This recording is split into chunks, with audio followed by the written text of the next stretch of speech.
생명의 시간입니다. 우리 아침 예배로 하나님 앞에 함께 나가겠습니다. 오늘은 디모데전서 2장 8절에서 15절까지의 말씀을 우리 함께 읽으시고 하나님 말씀을 전하겠습니다. 그러므로 각처에서 남자들이 분노와 다툼이 없이 거룩한 손을 들어 기도하기를 원하노라. 또 이와 같이 여자들도 단정하게 옷을 입으며 소박함과 정절로서 자기를 단장하고 나은 머리와 금이나 진주나 값진 옷으로 하지 말고 오직 선행으로 하기를 원하노라. 이것이 하나님을 경외한다 하는 자들에게 마땅한 것이니라.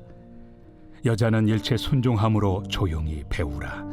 여자가 가르치는 것과 남자를 주관하는 것을 허락하지 아니하노니 오직 조용할지니라. 이는 아담이 먼저 지음을 받고 하와가 그 후며 아담이 속은 것이 아니고 여자가 속아 죄에 빠졌습니다. 그러나 여자들이 만일 정숙함으로써 믿음과 사랑과 거룩함에 거하면 그의 해산함으로 구원을 얻으리라. 자, 오늘 우리가 읽었던 이 본문의 내용은 어제 우리가 했던 말 그대로 헬라 문화와 유대교 율법주의를 넘어서 복음으로 가는 참된 생명에 대해서 나눴습니다. 자, 그 길을 가기 위해서는 좌우로 치우치면 안 되죠. 혼합주의, 우리가 뒤섞는 거, 복음을 가지고 이것도 좋고 저것도 좋고 하면서 대충 섞는 그런 거 여러분 다 버려야 돼요. 여러분, 그래 저는 민중신학, 해방신학 이런 거에 대해서 매우 불편합니다. 지금은 거의 다 사라졌지만 그 말 자체가 일단은 좀 이상해요. 여러분, 그렇기 때문에 우리는 정말 중요한 게 뭐냐면 사회적인 아젠다를 가지고 복음을 이렇게 이입을 해서 사회적인 아젠다를 해결하기 위한 수단으로 쓰고 복음이 도태되고 복음이 버려지는 것, 저는 이게 이 시대 이 근현대사의 이 그릇된 신학의 모습이라고 생각을 합니다. 여러분, 거기에는 하나님이 도구가 되지 하나님이 우리의 통치자, 나의 왕, 세상의 모든 걸 창조하신 분이라는 아젠다가 없어요. 여러분, 그러기 때문에 제가 어제부터 지금까지 좀 마음속에 막 열변을 토하죠. 이게 너무 마음이 아프기 때문이에요. 그래서 제가 개척을 했거든요. 물탄 복음, 크림으로 더 쉬운 복음, 도대체 교회를 다니는데 이 사람들이 교회 다니는 세상과의 구별됨이 뭐냐, 이런 것도 없이 막 교회를 다니고 있으니까 너무 제가 가슴이 아픈 거예요. 얘기 좀 해주면 교회가 여기밖에 없는 데서 막 떠나고 말이죠. 참, 이거는 정말 마음이 안타까운 일이에요. 여러분, 우리가 언제든지 개인의 종말이 와요. 어떻게 우리가 알 수 있어요? 내년까지 살다는 보장이 있어요? 내가 젊다고? 여러분, 모르는 소리예요. 이 세상에 지금 전쟁 난 거 보세요. 거기 보면 하루아침에 아무리 좋은 집도 미사일 한 방이면 날아갑니다. 여러분, 우리가 지금 바로 위에 누가 있어요? 북한이 있잖아요. 제정신이 아닌 북한 정권의 김정은, 그죠? 이 사람 지금 지금 호위 친위 부대를 갖다가 더 늘렸다 그러죠. 아예 그냥 싫다다 장전하고서 막 열 몇 명에서 보호하고 돌아다니더라고요. 저는 위기 상황이라고 봐요. 그런 부분에 대해서. 자, 하나님이 어떻게 인도하실지 모르겠지만 주를 위해서 이 나라와 또 세상의 통치자들을 위해서 하나님이 세웠다고 말했죠. 우리 고레스도 하나님이 세웠잖아요. 우리가 그들을 위해서 기도를 정말 간절하게 해야 될 때가 저는 지금이라고 생각을 합니다. 자, 오늘의 말씀을 좀 보면 제가 말씀드렸던 이제 이 섞으면 안 된다의 연장선상에 있는 얘기예요. 자, 오늘의 주제는 뭐냐면 우리의 삶을 참된 경건의 삶으로 가라는 거예요. 자, 그러면서 오늘 이제 정말 중요한 이슈 중에 하나가 좀 등장을 하는데 우리가 그 부분을 좀 살펴보겠습니다. 자, 당시에 이제 경건하다고 생각했던 유대인들 중에 이방인을 배척하고 배격했던 자들이 있었어요. 그래서 이들은 유대 문화만이 진짜다라고 하면서 지금 예수님을 믿고 세워진 이 에베소 교회에서 주장을 했다는 거죠. 일부 사람들이. 근데 이제 에베소와 같은 이방 지역에 사는 사람들은 예루살렘에 살지 않기 때문에 이들의 주장은, 야, 우리가 예루살렘에 절기가 있잖아. 그 절기가 되면 예루살렘에 가가지고 예배해야 돼. 자, 이걸 주장을 했어요. 자, 그러나 바울은 이렇게 얘기했죠. 분노와 다툼을 피하라 라고 하면서 전투적인 태도를 버리라고 명합니다. 그러면서 8절에 이런 말을 하죠. 각처에서 남자들이 분노와 다툼이 없이 거룩한 손을 들어 기도하기를 원한다. 어디서 하라고 하는 겁니까? 기도를. 각처에서. 네. 성전이 아니더라도 각처에서 기도할 수 있는 거룩한 손이 있다는 걸 바울은 가르쳐 줍니다. 여러분, 그러므로 기도에 대해서 방법을 배우는 것도 중요하지만 기도하는 게 중요하고 기도의 장소가 여기다 저기다 여기 가면 더 막 하늘이 가까우니까 더 좋아 이런 장소를 따지지 말고 언제 어디서든 하나님께 기도하는 게 더 중요합니다. 제가 목회 상담을 하면서 느낀 결론 중에 하나 어떤 주제를 얘기하는 사람들은 그걸 가지고 막 따져요. 근데 중요한 건 그거 본인은 안 해요. 본인은 안 하면서 따지기만 하는 거예요. 몇 년째. 그런 건 없어요. 여러분 기도 예루살렘 가서 하자 지금 이들이 주장하잖아요. 얘네들 평상시에 기도하는지 모르겠어요. 그러니까 기도는 언제 어디서든 하나님께 기도하는 게 중요하다고 지금 바울이 강조하는 거예요. 여러분 그렇다고 해서 기도는 뭐 내 마음대로 하는 거니까 누워 자면서도 하고 이런 건 좀 곤란하고요. 교회가 공유예배를 할 때는 꼭 나오셔서 함께 기도하시고 특별한 기도회 할 때는 교회에서 함께 하시기를 저는 축복해요. 자, 그래서 이제 요런 어떤 주장들을 기도에 대해서 이제 일가를 남자들한테 하고, 자, 이제 그다음 여자들입니다. 자, 여자들한테 어떤 얘기를 하는가? 자, 9절, 10절을 보세요. 이와 같이 여자들도 위와 같은 맥락이라는 소리예요. 단정하게 옷을 입고 소박함과 정절로서 자기를 단장하고 따은 머리와 금이나 진주나 값진 옷으로 하지 말고 오직 선행으로 하기를 원한다. 자, 이것이 하나님을 경외한다는 자들에게 마땅한 것이다. 여자는 일체 순종함으로 조용히 배우라. 여자가 가르치는 것과 남자를 주관하는 것을 허락하지 아니하노니 오직 조용할지니라. 자, 이 대목에서 수많은 여성들이 내가 차별을 당했다. 그러면서 굉장히 힘들어하는 모습을 제가 많이 봅니다. 여러분 그런데 우리가 이 부분을 좀 잘 읽어볼 필요가 있어요.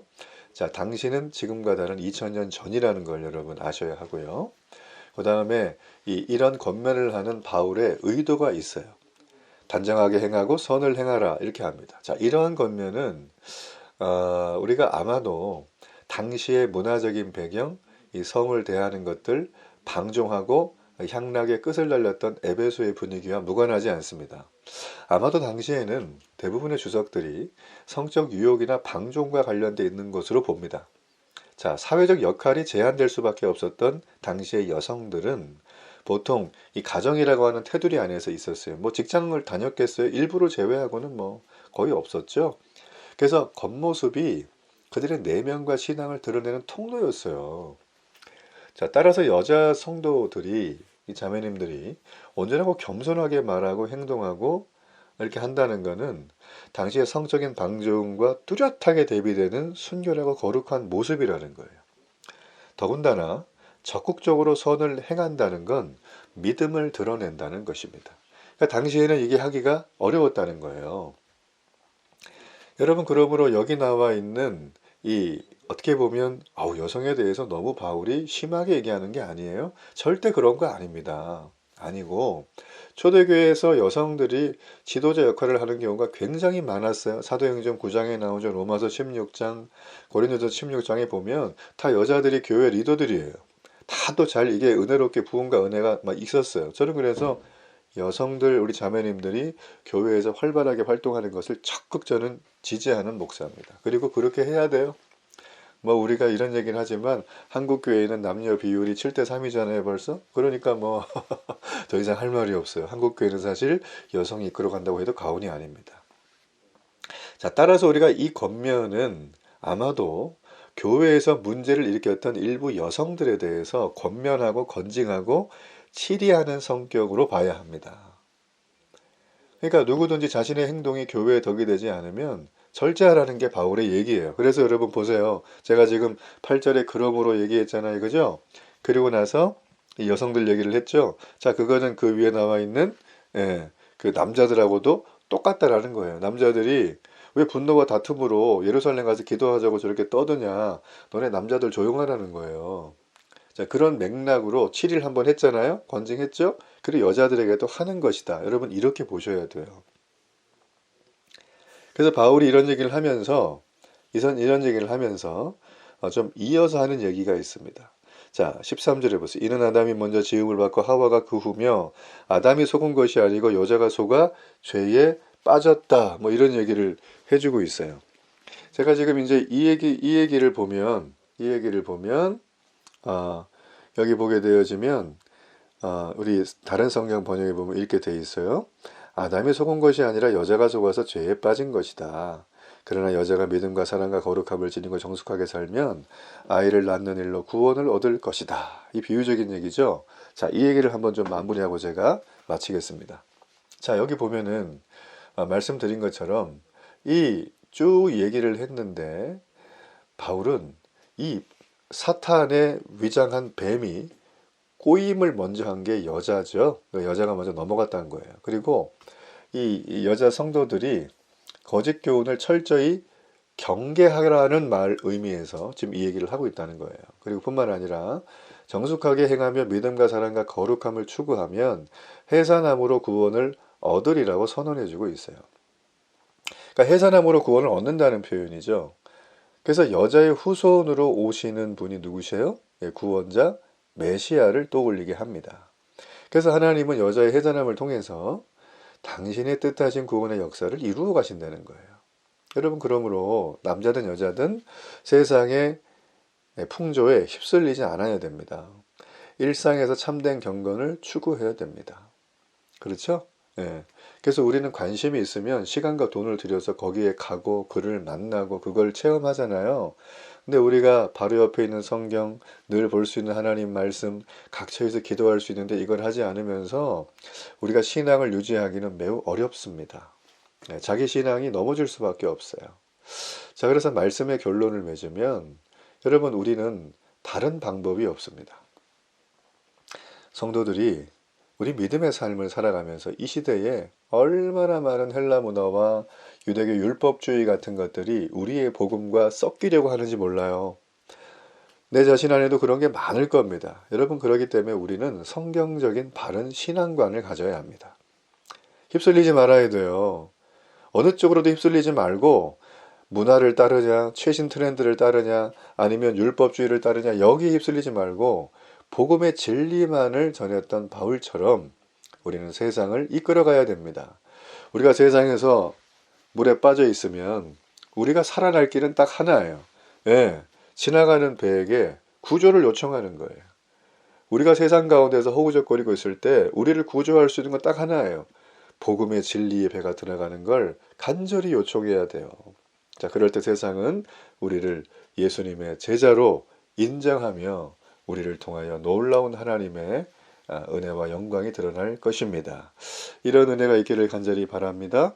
우리 결단의 기도를 드립니다. 하나님, 오늘 교회 안에 믿음을 가지고 바른 신앙을 추구하려고 하는 수많은 형제 자매들이 있습니다. 긍휼을 베풀어 주옵소서. 이루어낼 수 있도록 성령께서 힘을 더하여 주옵소서. 그래서 척박하고 미련하고 너무나 둔한 이 세상 속에 하나님의 생명을 전하는 인생들 되게 해 주옵소서. 예수님 이름으로 기도합니다. 아멘.